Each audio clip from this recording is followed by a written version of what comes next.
Hey everyone, I'm Vanessa, and today I just wanted to do a little reading update video and let you know what I've been reading lately. I know it's been a really long time since I've uploaded a video, and I had all these plans for like TBR games and video ideas that I just haven't gotten around to yet. And I know I say the same thing every time, but it's because of school. It's school. But I do graduate this week. I graduate with my bachelor's degree, magna cum laude. Thank you.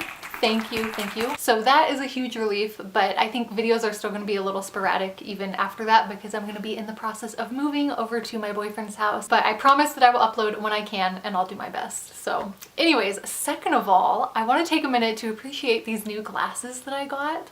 Are these not the cutest glasses in the whole world? I got them from TIJN Eyewear, and they actually reached out and asked me if I wanted to show some on my channel, and they have so many cute glasses. I picked these. I really like the little pink frames, and the nose piece is like the solid plastic, so it's really comfortable on my nose, and I think the shape is so good. I like it a lot. And then I also got from them a pair of sunglasses, which I'm really excited about because I don't have any good sunglasses. And they come in this little cute leather pouch, and oh, they're so cool. Like, oh my gosh, I look so freaking cool. I could be like a movie star right now. I love the blue lenses and like the tortoiseshell rim, and then especially the gold on them. I think it just makes them look so classy. So yeah, if you are in the market for new glasses, which I know a lot of us here on BookTube are because we've all ruined our eyes by reading, then I definitely recommend checking out TIJN, and I'll leave a link in the description below in case you want to get some new glasses. Anyways, I'm trying to think if there's anything else I want to talk about before I get into the books. Oh, if anyone is interested, I have been streaming live on Twitch. If you want to come hang out and play video games with me, we have so much fun. We play like Stardew Valley, and we've been playing some Goose Game, which is just an absolute blast. So if you want to come hang out with me live and chit chat and play games together, I'll leave a link to that in the description down below as well. Yeah, okay, I think those are all of the news updates for this video. So let's get into the books that I've read recently. So as usual, I want to start out with the Penguin Teen arcs I've read. I've read several. Some of them I really enjoyed, and some of them I didn't enjoy as much. So I'll start with the ones that I really liked. I recently read From Little Tokyo with Love, which is a YA contemporary kind of romance coming of age story about a teenage Japanese American girl named Rika who lives in Little Tokyo in LA. And Rika has always been a girl that's like, she doesn't want to be a princess. She's not into the fairy tales. She sees herself more as like a monster than a princess, and she just never really gets excited over like happy fairy tale endings the way that other people do. So of course, as you can imagine, she finds herself wrapped up in a very fairy tale-esque storyline when she realizes that Grace Kimura, this kind of reigning queen, American sweetheart, romantic comedy movie star, might actually be Rika's long-lost mother. And as if that wasn't enough for her, along the way, she also ends up meeting the like teenage heartthrob Prince Charming Hank Chen, who insists on helping her and being involved in her journey to find her mom. So yeah, Rika kind of has to go on this journey to find her mom and realize things about herself and her family and her life and everything like that that she had never really considered before. And I really enjoyed this. This was so cute, and it was just so fun to read. Everything was so wholesome and adorable, but also really thoughtful, and I think it had a lot of really meaningful and important things. And yeah, I just thought the whole book was like beautiful and fun and just a great read. Another Penguin Teen arc that I read and really enjoyed was Our Last Echoes. This one is kind of like a horror slash thriller mystery type thing going on. It's about a teenage girl whose mother died in Montana, or so she's always been told. Her mom died in Montana, but she ends up getting like this trail of clues that leads her to this island in Alaska called Bitter Rock Island. And it appears that her mother had actually been working at an avian research center on this island when she died slash disappeared slash no one actually knows. So the girl is like, well, I gotta go to that island. But it turns out that her mom is not the only person who has had a mysterious disappearance from this island. In fact, there have been several like mass disappearances. Just weird stuff is going on this island. And one of the reasons why I loved this book so much was because reading it just felt like watching a scary movie in my head. And I love scary movies, and I don't get scared by scary books the same way I do by movies, but this book really did creep me out and scare me. Like there were times where it felt like a jump scare, and there's definitely some of that like scary movie imagery from this book that is still like, I can still see it in my head and it's still really scary. So yeah, I really like this book. I thought it was well done, and it was also really creative and kind of unique. It's also told in a multimedia format, so it's through like interviews and tapes and like video camcorder recording footage and stuff like that, which I think is really interesting to see done in a book. So yeah, highly recommend this if you are a scary horror person like me. And then I had two Penguin Teen arcs, which I was not a really big fan of. The first one was The Sky Above Us by Natalie Lund, and this one is described as a psychological thriller, and it's about this group of girls who wake up on the beach one morning after like a bonfire beach party, and they see a plane crash into the ocean. And when the divers pull the bodies out of the wreckage, the three people in that plane were like the one girl's brother, the one girl's boyfriend, and one girl's best friend. So of course the girls are like, what were they doing flying this random plane? Like, why were they up there? Why did they crash? Like, what's going on? I don't know. It was advertised as a psychological thriller, like I said, but it wasn't.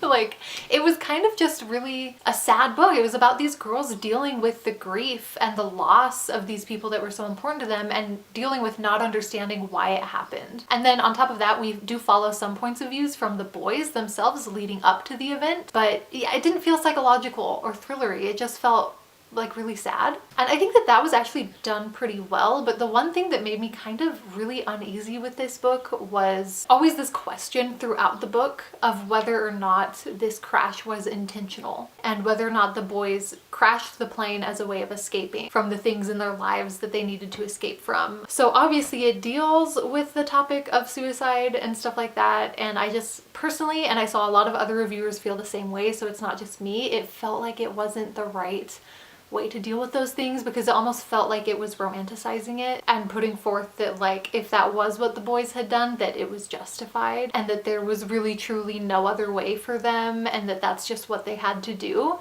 And I don't think that that's a way, especially in a book aimed for teenagers, to approach that kind of thing. The next Penguin Teen arc that I read, and unfortunately it wasn't for me, was Tell Me My Name by Amy Reed. This book is a modern day teenage gender flipped Great Gatsby retelling, and let me tell you, I am so excited for all the Gatsby retellings. Just bring them on. Like, I'm ready for them. And this sounded like it was going to be really good. It's about a teenage girl who lives kind of like a normal quiet life. She has a crush on like her best friend, but he has a girlfriend, but she's so sure that they're like meant to be, and she's just waiting for the day that he's like gonna realize that. But then one day this like teen superstar pop star moves into her neighborhood, and they start becoming friends, and the main character starts to get like creepily intense about her friendship with this girl. And to be honest, that all sounded amazing and I was really excited for it. But I think the problem that this book had was that it was just trying to be too many different things. And all of those things sound really cool, but it was getting wonky trying to smash them together into one thing. Because there's that kind of like teenage drama storyline, which I think could have been really freaking cool, especially because I think the author did a really good job of making the characters feel very much like the Gatsby characters. But it was also set in like a very environmentally dystopian future. Like very dystopian. Could have been really cool, because I think that so many of the like social issues that Gatsby in the 1920s was dealing with are still so relevant. Like, could have been so fun to explore in a dystopian world like that. But then it was also like classic English teacher literature. Like, it was written in an extremely postmodern style, which is obviously not something that YA does a lot, and I think it could have been cool to explore that and make like a more like literary classic. But then it was also trying to be like a mystery / psychological thriller whodunit kind of thing, which I just, again, could have been so cool. But like, all of these things together, it was like a tuna fish peanut butter and jelly sandwich, and I didn't like it. Then another YA book that I read was The Henivores, which was just so good. I read this during the Irish Readathon. It was the group book. This is about two teenage girls who both start like competing henna businesses for a school project, but one of them is not like from a culture that should be doing henna. So it deals a lot with cultural appropriation and stuff like that. And I thought it was really good. It's also female-female romance, which we love to see. So yeah, it was really cute, and I dealt with some important topics that I think teenagers will benefit from learning about, and I really liked it. And then I'm like trying to categorize. I guess we're doing a YA category. So the last YA that I read recently was I reread the Grisha trilogy in preparation for the Shadow and Bone Netflix show, which I watched, and it was really good. Like, it wasn't perfect. There are definitely some things. Actually, there are some pretty serious things, especially with the way that they dealt with race. Some stuff with the girl who plays Inej. Her stunt double was like a white person that they painted brown for the stuff, which is just, I don't know. Yeah, anyways, I'm not here to review a Netflix show, but I reread the books in preparation for that, and I really still enjoyed them. I was actually really surprised at how much I still enjoyed them even so many years later. One thing that I was keeping an eye out specifically during this reread was for Mal, because in my first read through, loved Mal. I thought he was just the sweetest, most wholesome character. And then all of these people were talking about how Mal is actually horrible and that he's like this toxic guy to Alina. And so I was concerned. I was like, oh my gosh, did I miss that? So I reread it and I was like watching out for it. I was like, Mal, I'm on to you. But honestly, I don't think that Mal is toxic. I think that y'all are just mean. Like, this poor boy did nothing wrong. There are definitely times when he's a little bit obnoxious, and he's kind of a boring vanilla character. So I get the people that are like, oh, I just wasn't interested in him, or I didn't like him very much, or whatever. But y'all that are saying that he was toxic and abusive to Alina, especially because half of the people saying that are also the people out here standing the Darkling. Are we on this? Like, can we just please like use our noggins for 5 seconds? That's all I'm asking, please. And again, if you like are into villains, we all like a sexy bad boy, okay? I get it. But we don't have to slander a perfectly innocent teenage boy to do it. Just say you want to make out with the Darkling and go. Anyways, long story short, I know that we all have our differences of opinion on this, but I'm glad that the one thing that we can find peace on and find unity on is that Nikolai Lantsov. Anyways, another book that I've read recently, which was not YA, this is actually nonfiction, was Women and Other Monsters, and I actually read this, or listened to it as an audiobook on Librofm, which again, I'm gonna keep talking about this because it's great. This is an app that you can listen to and buy audiobooks, and instead of your money going to Audible and Amazon and evil freaking billionaires, you can choose to have that money support local bookstores or a bookstore of your choice. It's just great. Okay, so if you're interested in Librofm, I do have a link in my description box down below, but this book was so good. Basically, it's about like monsters in Greek mythology and the way that they relate to women and feminism. It wasn't just like your obvious comparisons kind of way. Like, it was really looking at what makes that monster monstrous, and how does that concept apply to feminist concepts regarding how people see women. And I do want to mention that this book also made a point in pointing out that that includes trans women and even trans men, because it's anyone who has experienced any portion of their life being treated by society as a woman. So yeah, I just overall really enjoyed this. There were a lot of times when I was listening to it that the author would say something that I was like, oh my god, like I felt that exact thing. I thought that this was really creative and really smart and clever, and also like really relatable and really true. So highly recommend this if you're into that kind of thing. And then the last books that I have to talk about are just books that I read for school. So the first one is Panin by Vladimir Nabokov, and I honestly was kind of apprehensive going into this book because it doesn't sound like it would be very good. It's about this man named Panin who is a Russian immigrant who is now living in America teaching Russian at a university. And it didn't sound like it was going to be very good, but like I should have known because Vladimir Nabokov, and I know that's an unpopular opinion, but I think that a lot of people have this misconception that like what he's writing about is to be taken at face value.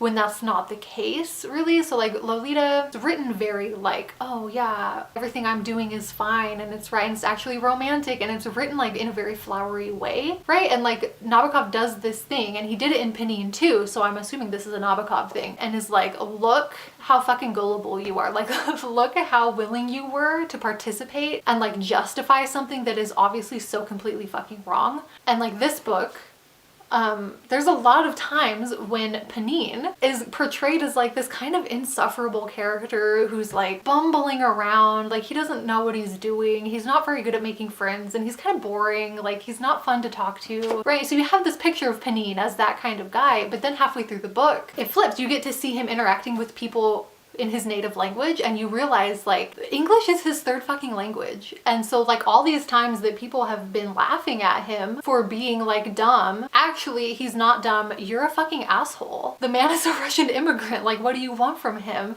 And then like there's a point where you get to read like a love letter that he had written to his ex-wife when they were falling in love, and it's so like beautiful and eloquent and just like so passionate, and you're just like, oh my god, this man is actually an amazing person. And you realize like all of these things, like I cried reading this book over this one scene. It was just really good. And again, I don't know what the public consensus is on like Lolita and Nabokov, so judge me if you want. Anyways, the last two books that I read for school were both rereads. We got Mrs. Dalloway by Virginia Woolf, which is a stream of consciousness story, which I've always hated. And it's like, it's a good book plot-wise, story, like character story, it's all great, but like the writing style, I just can't do it. But I will say that this class is, I think, one of the first times when reading stuff like that, I did kind of start to see the value in it. I still don't like it. I still don't enjoy reading it. It's gross, but I can see what they're trying to do with the idea of like, maybe the plot isn't the important thing. Maybe it's the interiority of a person and like how that person is thinking and feeling and blah blah blah. You had good intentions here, right? Anyways, the other one is Persuasion by Jane Austen with this beautiful cover. Don't you love this beautiful cover? As you know, I love Jane Austen. I would die for Jane Austen. I will say Persuasion is not really my favorite Jane Austen book. It's about a girl named Anne who was engaged to this guy when she was like 19, but he wasn't rich, so her family convinced her to break up with him. But then like 8 years later, she's spent this whole time still in love with him and like regretting, and her life sucks now. And he comes back to her town and he's rich now. He's made a fortune for himself in the Navy. And it's like, oh, will he want to get back together with me or not, right? And it's like it's romantic, second chance romance, okay? We love to see it. It's fine. For me, it doesn't have the like charm and wit and like brilliance of Jane Austen's other novels that I love so much. So anyways, that's my reading update. I'm sure I've been babbling on for like an hour at this point. It was really nice getting to talk to you all again. I hope that I will be able to have another video up soon, but again, I'm still playing it by ear, so just keep an eye out. And if you want to come hang out with me on Twitch, again, the link will be down below. Oh, also the cute glasses, if you want some cute glasses or sunglasses. I will leave the TIJN eyewear link in the description below as well. So yeah, thank you so much for watching. I miss you all, and I really hope I'll get to talk to you again soon. Bye!